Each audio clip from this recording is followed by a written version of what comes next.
अस्सलाम वालेकुम एवरीवन जी। तो कैसे सब, आज की रेसिपी होने वाली है बहुत ही मज़ेदार और यमी, क्योंकि आज हम बनाएंगे बूंदी के लड्डू। और आप यकीन जाने इसको आप नोट डाउन कर लें, क्योंकि ये बिल्कुल हलवाई स्टाइल से बने थे और इतने टेस्टी कि बस आप एक दफ़ा इसको घर में ज़रूर ट्राई करिएगा, इंशाल्लाह आपको बहुत पसंद आएंगे।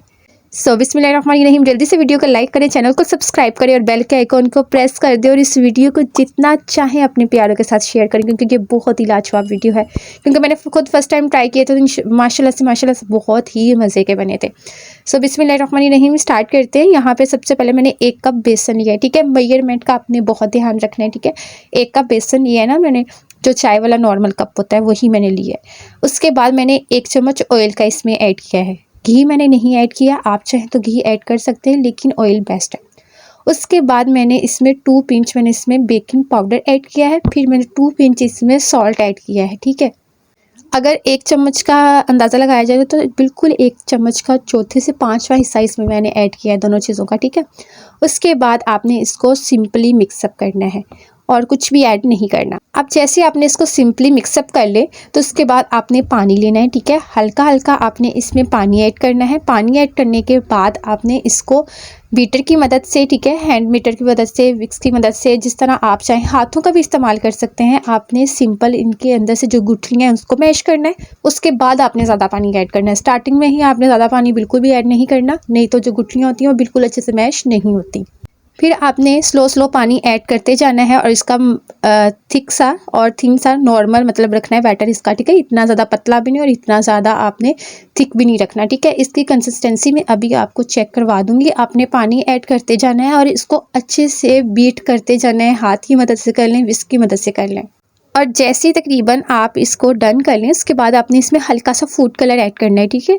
यहाँ पे जो मैंने फूड कलर यूज़ किया है ना, वो लेमन है, जर्दा कलर है, जो हम नॉर्मली अपनी बिरयानी वगैरह में भी जो ऐड करते हैं ना, वही फूड कलर मैंने इसमें ऐड किया है। आपके पास अगर घर में मौजूद है तो आप भी इसमें फूड कलर ऐड कर लें। फूड कलर से क्या होता है कि लुक बहुत अच्छी आती है, ठीक है। लेकिन फूड कलर ऐड करने के बाद फिर से आपने इसको बहुत अच्छे से मिक्सअप करना है। ये है मेरे पास जो फूड कलर मैंने इसमें ऐड किया है, ठीक है। आपने भी ज़रूर ऐड करना है। उसके बाद आपने ऑयल को गर्म होने के लिए रख देना है। घी ले लें, ऑयल ले लें, ठीक है, दोनों में से जो आपका दिल चाहे। उसके बाद आपने इस तरह का चम्मच लेना है चावलों के लिए, जो हमारे घर में अक्सर मौजूद होता है। इसके ज़रा सुराख जो होते हैं ना, पतले होते हैं, लेकिन अगर आपके पास इससे भी छोटा चम्मच है जिसके सुराख इससे भी पतले हैं तो वो भी चलेगा, ठीक है। लेकिन हमने इससे क्या करना है, इसकी बूंदी रेडी करनी है। लेकिन बूंदी को आपने बहुत ज़्यादा पकाना नहीं है, ब्राउन नहीं करना है, ठीक है। आपने इस तरह का कलर, जैसे ही आपको बूंदी का कलर आ जाए फ़ौरन से, क्योंकि ये क्रिस्पी हो जाती है। नीचे जो फ्लेम है ना वो बिल्कुल मीडियम है, ठीक है। हाई फ्लेम पे आप नहीं बनाएंगे, मीडियम पे इसको बनाएंगे। और यहाँ पे देखें, इसको हमने बहुत ज़्यादा नहीं पकाया। अब फ़ौरन से आपने इसको निकालना स्टार्ट कर देना है, ठीक है। ब्राउन नहीं करना। तकरीबन यहाँ पे जैसे मैंने डाला है उसके बाद 1 से 2 मिनट के बाद मैंने फ़ौरन से इनको निकालना स्टार्ट कर दिया है। डालते ही ये क्रिस्पी हो जाते हैं, ठीक है। और इनका कलर आपने ब्राउन नहीं करना, इस तरह का येलोश कलर ही आपने रहने देना है। और फिर फ़ौरन से आपने निकालना है।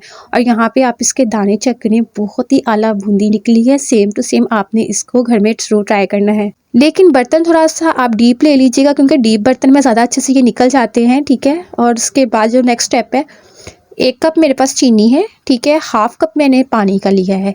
हम यहाँ पे इसका शीरा रेडी करेंगे, लेकिन शीरा रेडी करते हुए जो टिप एंड ट्रिक्स होती है ना, वो भी मैं आपको बताऊंगी। उसके बाद मैंने इसमें 1 अदद इलायची ऐड कर दी है। अगर तो आपके पास इलायची पाउडर है तो वो भी आप ऐड कर सकते हैं, लेकिन अगर आपके पास इलायची पाउडर नहीं है तो आप उसकी जगह 1 अदद इलायची भी ऐड कर सकते हैं। बेसिकली हमने इसमें टेस्ट लेके आना है, तो वो टेस्ट बहुत ही अच्छे से इसमें आ जाएगा। उसके बाद आपने इसको अच्छे से मिक्सअप करना है। और जैसे अब आपने यहाँ पे इसका शीरा चेक करना है, जैसे प्रॉपरली एक तार बनती है शीरे की, ठीक है, तब तक हमने इसको पकाना है। जैसे ही आपको लगे कि जो आपकी एक तार बहुत अच्छे से बन रही है, तो आपने इसका नीचे से फ्लेम बंद कर देना है। क्योंकि शीरा जब ओवर कुक हो जाता है ना, तो वो बहुत ही ज़्यादा बाद में हार्ड हो जाता है और जो किसी भी चीज़ में अच्छा नहीं लगता। सो आपने इसको इतना पकाना है जितना एक तार अच्छे से बन जाए। 2 तार वाला भी शीरा होता है, लेकिन आपने 1 तार वाला शीरा बनाना है, ठीक है।